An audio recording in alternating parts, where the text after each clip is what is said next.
kejadian ini pun juga belum lama ini gue rasain. Baru beberapa bulan lalu gue itu ditinggal sendirian di rumah sama keluarga gue. Keluarga gue mau pergi buat halal bihalal di rumah saudara gue. Pas diajakin, gue tuh lagi ngerasa capek banget. Jadi gue bilang, adek di rumah aja mah. Gue dipanggil adek kalau di rumah. Oke. Pas gue tanya sama nyokap gue, mereka balik jam berapa? Mereka baliknya bilang paling lama jam 9, jam 10-an malam. Pas sebelum mereka pergi, nyokap gue mesen ke gue, adek jangan tidur dulu ya, biar pas mama sama yang lain pulang bisa ditelepon, jadi bisa langsung bukain pagar. Pokoknya kalau misalnya udah pada di depan pagar, kalau enggak mama telepon, kalau enggak mama panggil aja, mama ketok pagarnya. Oh ya udah. Karena gue mikir ya udah mereka baliknya malam, ya udah gue ketiduran. Pas gue melek mata, gue kaget sih lihat jam di HP gue tuh udah jam 12:30-an. Oke. Ternyata nyokap gue belum balik.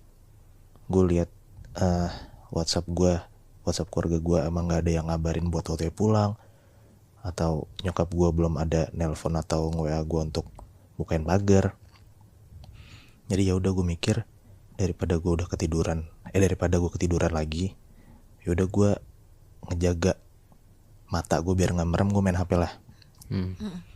Nah nggak lama gue main HP, tiba-tiba gue dengar ada suara cewek dari bawah manggil, dek. Nah gue mikir, itu suara apaan tuh gitu, karena belum kedengeran jelas juga kan suaranya. Gue masih tetap main HP. Makin jelas lagi suaranya kedengeran, dek.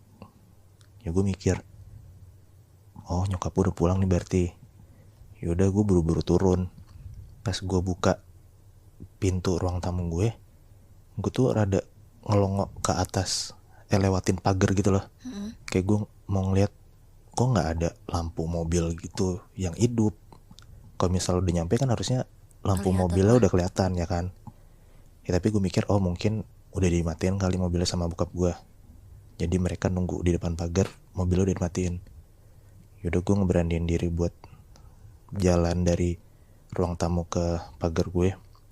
Pas gue buka kunci pagarnya, gue ngelirik kanan kiri, ternyata nggak ada siapa-siapa gitu loh. Kosong. Oke. Kayak lah, tuh berarti siapa yang manggil ya gitu. Gue cuma baru berpikiran gitu doang.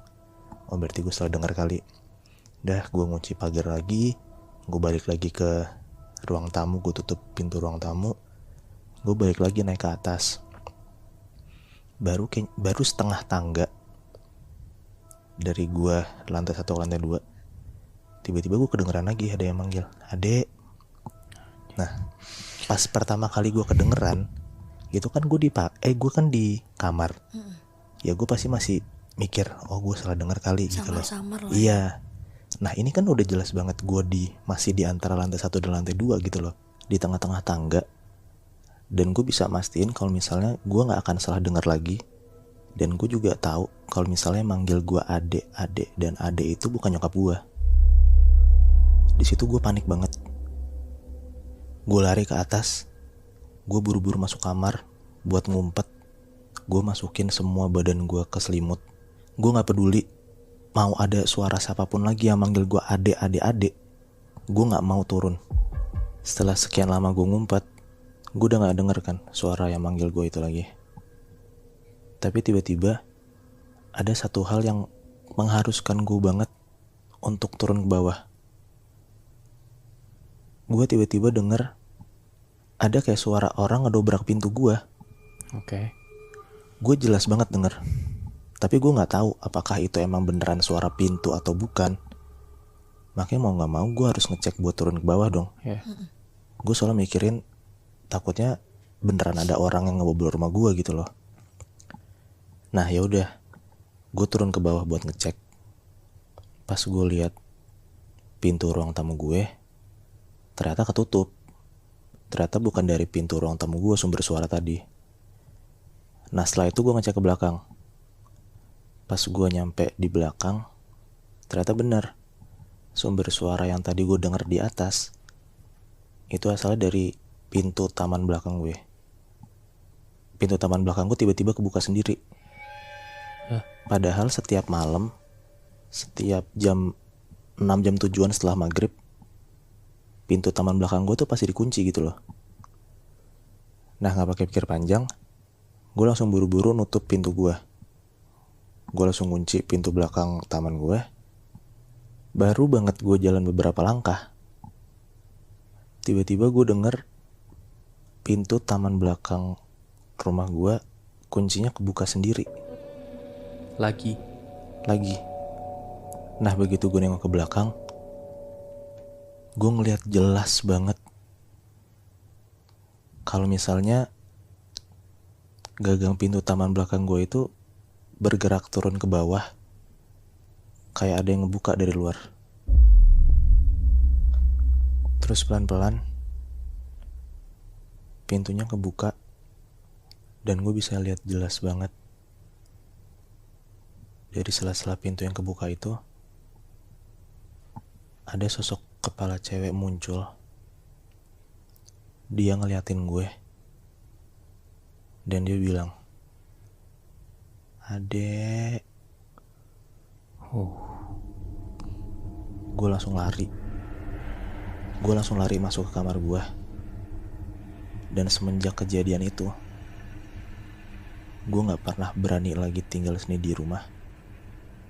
Dan itu jadi momen terakhir gue untuk tinggal di rumah sendirian malam-malam.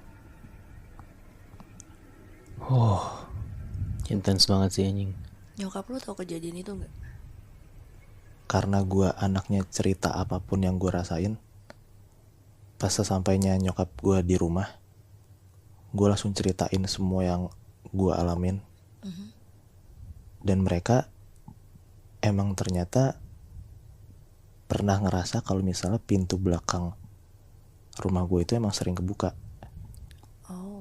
Tapi yang akhirnya ngelihat sosok siapa orang yang suka ngebuka pintu taman belakang gue, cuman gue doang. Dan di malam itu gue ngelihatnya.